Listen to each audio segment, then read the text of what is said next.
Once upon a time, a man named Odysseus walked the earth. Odysseus was a strong leader. Sometimes. Well, he was a charismatic person. Most of the time. And someone who made very wise decisions. Rarely. Anyways, our story starts today in the center of his journey back to Ithaca. Odysseus and his men had traveled a long way, but their story was far from over. After just barely passing the Sirens, another challenge presented itself. Looking ahead from their ship, the men noticed a fierce, fiery red, six-headed dragon and a lady named Scylla to their right. And to their left, they saw a carousel on steroids with a deep, bottomless pit named Charybdis. The men were 100% not afraid at all. They had a choice: steer closer to the six-headed monster or to the carousel of death. Odysseus knew in the back of his mind that once Scylla had 6 of their men, she couldn't eat any more, whereas if they went closer to Charybdis, the whole ship would sink. So, Odysseus ordered, "Steer right and watch your heads."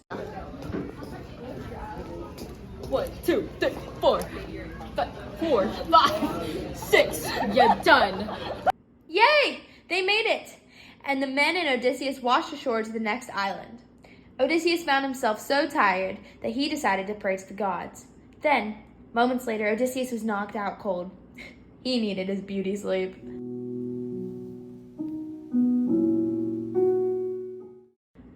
His men did not fall asleep, though, and they found themselves hungrier and hungrier as the time ticked. Even though they knew they weren't allowed to eat the cattle because Odysseus had said so, they were just so hungry, and they let their hunger get the best of them. While Odysseus was sound asleep, his men ate Helios's cattle and saw no immediate consequence. They thought they had gotten by, but that was until the cowhide began to crawl, and the beef, it began to roar. Moo. You know, just completely normal things. Once the men and Odysseus decided it was time to leave the island, they boarded the boat and set sail. They told Odysseus that everything was okay, and at that moment, they had spoken too soon. All of a sudden, Zeus struck the boat with a powerful strike of lightning, so powerful that nobody survived but Odysseus. Odysseus was now all alone, and he decided to persevere instead of panicking. Slay! He swam to the closest wood branch left of the boat that he could float on and continue his journey. After swimming back for a while, Odysseus realized that he was just about 5 minutes away from Charybdis and Scylla. What was he going to do?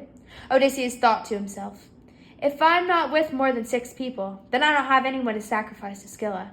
So the next best option is the whirlpool." So, it was decided.